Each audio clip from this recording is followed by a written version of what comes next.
La reconnaissance, ash-shukr, et peu de mes serviteurs sont reconnaissants. Sourate Saba, verset 13. La reconnaissance, ash-shukr, est plus qu'un mot dit après un bienfait.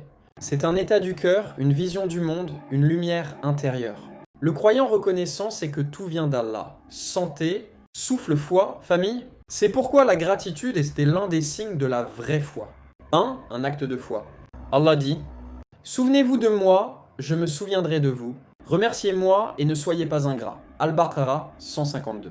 Remercier, c'est adorer. Chaque Alhamdulillah affirme qu'Allah est la source du bien, même quand le décret paraît difficile. Le prophète a dit: Tout ce qui arrive au croyant est un bien. S'il reçoit une faveur, il remercie. S'il est éprouvé, il patiente. Muslim. Le shukr s'exprime donc dans la facilité et dans l'épreuve. 2. 3 formes de reconnaissance. Lier le cœur, savoir que tout bien vient d'Allah sans orgueil. Poka la langue, multiplier les louanges et rappeler les bienfaits.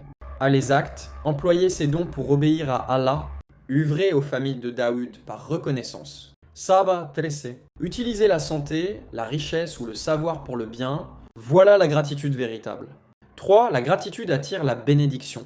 Allah promet: Si vous êtes reconnaissant, j'augmenterai pour vous les bienfaits. Ibrahim 7. Remercier ouvre les portes de la baraka. Celui qui se plaint ferme ses portes. Celui qui remercie les voit s'élargir. Et cette abondance n'est pas seulement matérielle. Allah accorde la paix du cœur à celui qui est satisfait de son décret. 4. Remercier pour les petites choses. Si vous comptez les bienfaits d'Allah, vous ne pourrez pas les dénombrer. An-Nahl 18. Un lever de soleil, une prière, un souffle de vie. Autant de raisons de dire Alhamdulillah. Même la capacité de remercier est un bienfait qui mérite reconnaissance. 5. Être reconnaissant dans l'épreuve. Le prophète Ayoub alayhi salam perdit tout, mais il disait encore: Seigneur, tu m'as comblé de bienfaits. Voir la main d'Allah dans l'adversité, c'est atteindre le sommet du shukr. Et conclusion, la gratitude c'est la lumière du croyant. Elle transforme la perte en sagesse, l'épreuve en rapprochement, et la vie entière en prière. Le croyant voit dans chaque situation un bien. La gratitude et la patience sont les 2 ailes de sa foi. Alors dis souvent Alhamdulillah, avec ta langue, ton cœur et tes actes.